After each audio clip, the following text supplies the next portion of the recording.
Marcus Donovan's hands trembled as he stared at his phone screen. The security camera feed showed something impossible.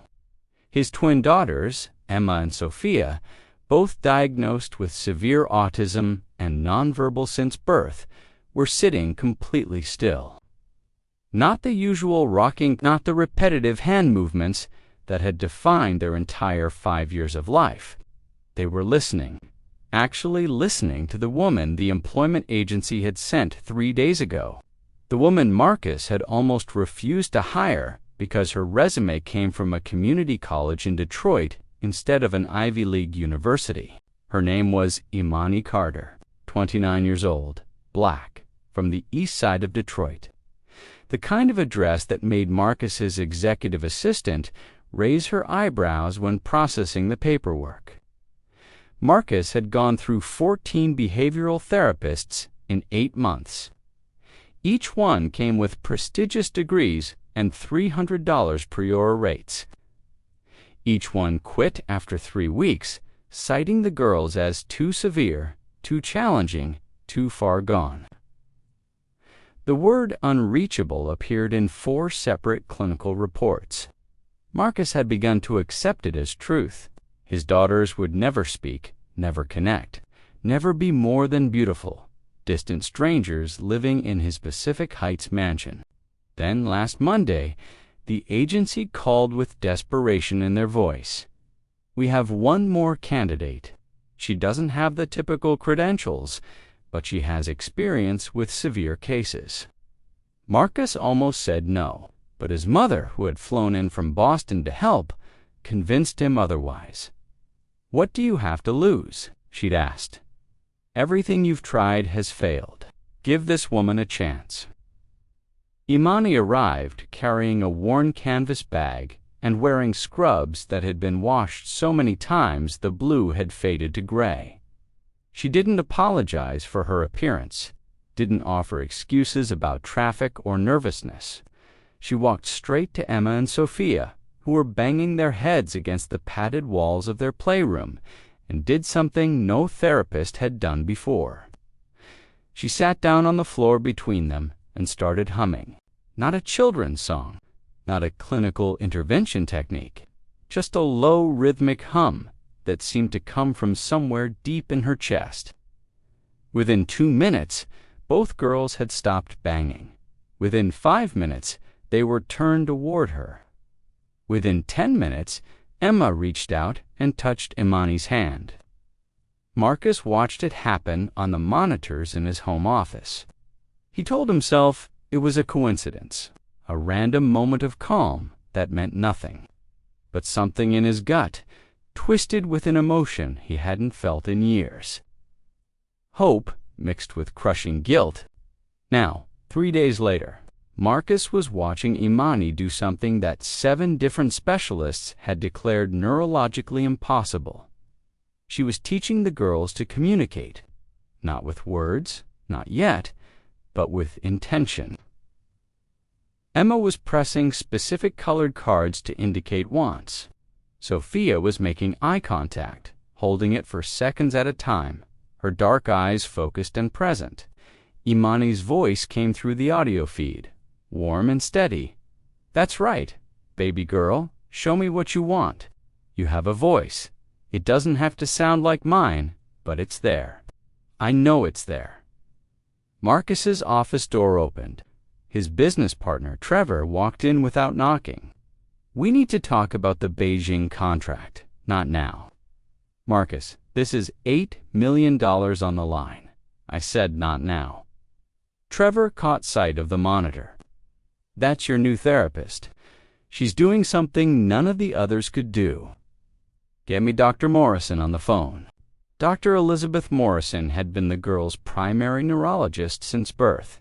Stanford educated, published in every major journal, she delivered the autism diagnosis with clinical precision and zero hope, Mr. Donovan. "I've reviewed the girls' files dozens of times. What exactly are you hoping to hear that's different? I need you to come to the house today. We discussed this last month. Further evaluations won't change the prognosis. I'm seeing changes, real changes. Marcus, sometimes parents see what they want to see. That's not clinical observation. That's grief manifesting as denial. This isn't denial. This woman is reaching them in ways your entire team couldn't. There was a long pause. What woman? The new behavioral therapist? I sent you her credentials weeks ago. The pause grew longer. Marcus, I don't see any new therapist approval in my records. What are her qualifications? Marcus pulled up Imani's file.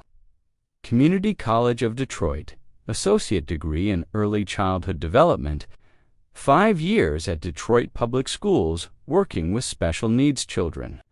References from 3 elementary school principals. No doctoral degree, no research publications, no prestigious institutional affiliations. The silence on the phone was deafening. Marcus, Dr. Morrison's voice, had gone cold.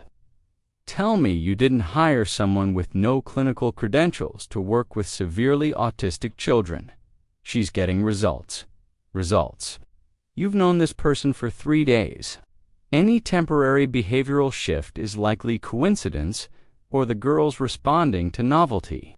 That will fade. I'm watching them communicate right now in ways your protocols never achieved. If you're seeing apparent communication, it's probably learned responses to reward stimuli, basic operant conditioning, not genuine cognitive connection. Send me your observations and I'll review them properly. Marcus hung up. The dismissal in Dr. Morrison's voice ignited something hot in his chest, the same tone she'd used when delivering the diagnosis 5 years ago. The same tone that communicated his daughters were broken and no amount of hope would fix them. He looked back at the monitor. Imani was now on the floor with both girls, their hands pressed together in some kind of synchronized movement pattern. All 3 were completely focused. Emma's mouth was forming shapes, not words yet, but intention. Clear, deliberate intention. Marcus grabbed his suit jacket and headed downstairs. He needed to see this up close, needed to understand what was happening in his own home, that the most expensive medical system in the world had declared impossible. The playroom door was open. Marcus stood in the doorway, watching. Imani didn't acknowledge him. She was too focused on Sophia, who was struggling to point at a series of picture cards. That's it, baby. Take your time. Your body doesn't always do what your brain wants, but that's okay. We'll find your way.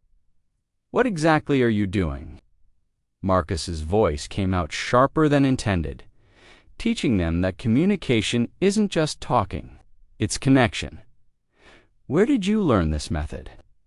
In classrooms where we didn't have $50,000 equipment or fancy degrees, we had 20 kids, 2 teachers, and the absolute belief that every child deserves to be heard. Marcus stepped closer. The girls didn't react to his presence. They rarely did, but they were completely attuned to Imani. Dr. Morrison says what I'm seeing is just novelty response, that it will fade. Imani finally looked at him. Her eyes were steady, unintimidated. Dr. Morrison sees your daughters twice a year for 30-minute evaluations. I've spent 9 hours a day with them for 3 days. Who do you think knows them better right now? The audacity of the statement should have angered him. Instead, Marcus felt something crack in his chest. You're telling me you know my children better than I do. I'm telling you that sometimes the people with the most letters after their names are the ones who've given up the fastest. Your daughters aren't broken, Mr. Donovan. They're locked in. And I know how to find the keys because I've done it before. With whom? With kids the system threw away, kids from neighborhoods, where autism meant you got stuck in the corner of a classroom with cartoons while everyone else learned. I taught those kids to read, to write, to tell their parents I love you for the first time in their lives. Marcus pulled out his phone. I'm going to need verification of these claims, references, outcomes, data, clinical documentation. Do what you need to do. But while you're making calls, I'm going to keep teaching your daughters that they matter, that their voices matter, that they're not too broken to be loved into wholeness. She turned back to Emma, who was becoming agitated at the disruption. Marcus stood there feeling dismissed in his own home by a woman who made $18 an hour. The feeling was unfamiliar and deeply uncomfortable. He went back to his office and spent the next 4 hours making calls. Detroit Public Schools confirmed Imani's employment. 3 principals gave glowing references. She's the best special education aide we ever had. Lost her when budget cuts eliminated the position. She could reach kids that certified therapists couldn't touch. Marcus called the community college. Her professors remembered her. Brilliant student, could have gone anywhere for her bachelor's degree, but her mother got sick. She had to stay local and work. We tried to get her scholarships. She chose family instead. By 6 p.m., Marcus had a picture of someone completely different than his first impression. Imani Carter wasn't unqualified. She was overqualified and systematically overlooked, credentialed by experience instead of institutions. Rejected by the same medical establishment that had given up on his daughters. He watched the monitors again. Imani was reading to the girls, not from a clinical protocol book, from a worn paperback of children's poems.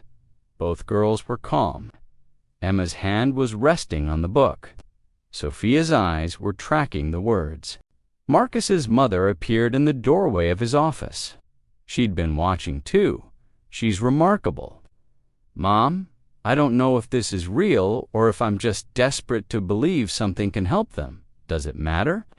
If she's giving those girls even one moment of connection, isn't that worth something? What if Dr. Morrison is right? What if this is temporary and I'm setting myself up for more heartbreak? Margaret Donovan walked to her son and took his face in her hands. Marcus, in the 5 years since the diagnosis, I have never seen you allow yourself to hope. You've managed the girl's condition like a business problem, hired the best experts, followed the best protocols, done everything right according to people who see your daughters as a collection of deficits. That woman down there sees them as human beings. Maybe that's the credential that matters most. That night, Marcus couldn't sleep. He kept returning to the monitors. Imani had stayed late, unpaid, to create a visual communication board customized for each girl. She was at his kitchen table, cutting and laminating pictures by hand, making tools the expensive therapists had said wouldn't work with children this severe. Around midnight, Marcus went downstairs. He found Imani still working, her eyes red with exhaustion. You should go home. Almost done. Emma needs more sensory-based images. Sophia responds better to simple line drawings. They're different kids. The protocols kept treating them the same. Marcus poured 2 glasses of water and sat down across from her. Why are you doing this? For $18 an hour, you're investing personal time and resources. The ROI makes no sense. Imani looked up at him with an expression he couldn't quite read. Mr. Donovan, when I was 8, I stopped talking. Full selective mutism after my father died. Lasted 2 years. Marcus went still. Everyone said I was choosing not to speak, that I was being difficult, that I needed to just try harder. But I wasn't choosing anything. The words were locked behind a wall of grief I didn't have tools to climb. Then I got a teacher, black woman, older. She'd come from the South during the civil rights movement. She didn't try to make me talk. She sat with me in silence, until I trusted that silence was okay, that I could exist without performing normal for everyone else's comfort. One day, the words came back, not because someone fixed me, because someone saw me, saw that I wasn't broken, just processing trauma in my own time and my own way. Imani's hands stilled on the laminating sheets. Your daughters aren't so different. They're not broken, Mr. Donovan. They're just speaking a language no one's bothered to learn. So I'm learning it, because someone did that for me once, and it saved my life. Marcus felt his throat tighten. How do you know it's working? How do you know you're not just seeing what you want to see? Because Emma told me today she didn't speak. You said yourself. She pressed 3 cards in sequence. Picture of herself. Picture of a heart. Picture of me. That's a sentence, Mr. Donovan. That's your daughter telling me she loves me. And if she can do that after 3 days, imagine what she'll be capable of in 3 months, 3 years. But only if the people around her believe she's worth the effort. The words hit Marcus like a physical blow. He'd stopped believing somewhere between the 7th specialist and the 14th failed therapy. He'd accepted the narrative that his daughters were unreachable, had started planning for institutional care, had let grief replace hope with grim pragmatism. The next morning, Marcus called Dr. Morrison and fired her. Then he called Trevor and cleared his schedule for a month. His business partner was furious. Marcus, you're walking away from the biggest deal of our careers. My daughters are the biggest deal of my life. I've been treating them like a project to manage instead of human beings to know. That ends today. He spent the next week on the playroom floor with Imani, learning the communication systems she was building, learning to read his daughter's subtle cues, the way Emma's left hand twitched before she was about to indicate something important, the way Sophia's breathing changed when she was processing language, details he'd never noticed because he'd been too busy consulting experts instead of watching his own children. 2 weeks after Imani started, Emma pressed 4 cards in sequence for the first time. Picture of Marcus. Picture of a heart. Picture of herself. Picture of a smile. Daddy, love me. Happy. Marcus broke down crying right there on the playroom floor. Imani put her hand on his shoulder. She's always been here, Mr. Donovan. You just needed someone to show you how to listen. Marcus made a decision that night. He called his attorney. I want to establish a foundation focused on training educators and therapists in alternative communication methods for nonverbal children. I want to fund it with $10 million initially. His attorney was shocked. Marcus, that's a significant commitment. Where's this coming from? From watching the system fail my daughters because it couldn't see past its own limitations. I want to find every Imani Carter in this country and give them the resources and credibility they deserve. Within a month, the foundation was operational. Imani was hired as Director of Education at a salary that finally matched her expertise. She brought in 12 other educators from underserved communities, people with the same pattern. Brilliant, experienced, systematically overlooked because their credentials came from practice instead of prestige. The program exploded. Within 6 months, they were training therapists across 15 states, publishing case studies that challenged conventional autism intervention orthodoxy, partnering with universities to develop new certification pathways that valued community-based expertise. Dr. Morrison called Marcus 3 months later. She'd seen the research papers, the outcome data, the videos of Emma and Sophia now using full communication boards with hundreds of words. I owe you an apology. I was wrong about your daughters and about Ms. Carter. Marcus's response was measured. You weren't wrong about their neurology, Dr. Morrison. You were wrong about their potential. There's a difference.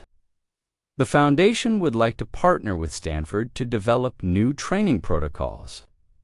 We need institutional credibility. But the curriculum will be designed by people like Amani, people who've been in the trenches, people the system underestimated. Are you interested? The partnership launched that fall. Marcus watched as the medical establishment slowly, grudgingly, began to recognize what community educators had known for decades: that connection matters more than credentials, that love is a clinical intervention, that the people closest to the problem often have the clearest solutions. A year after Amani started, Marcus hosted a celebration at his home. Emma and Sophia, now 6, were using full communication boards. Emma had typed her first independent sentence that morning. "I want to go to school like other kids." Marcus had cried reading it. Sophia was beginning to use verbal approximations, still mostly nonverbal, but making sounds with clear, intentional meaning. Both girls were thriving in ways every specialist had declared neurologically impossible. At the celebration, Marcus asked everyone to gather in the living room.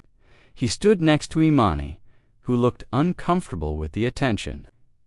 "A year ago, I was the wealthiest man in this room and the poorest father. I had every resource except the one that mattered most: the humility to recognize that expertise doesn't always come wrapped in the credentials I was trained to value." Marcus turned to Amani. "You didn't just teach my daughters to communicate. You taught me to see them, really see them. Not as problems to solve, but as human beings to know and love exactly as they are."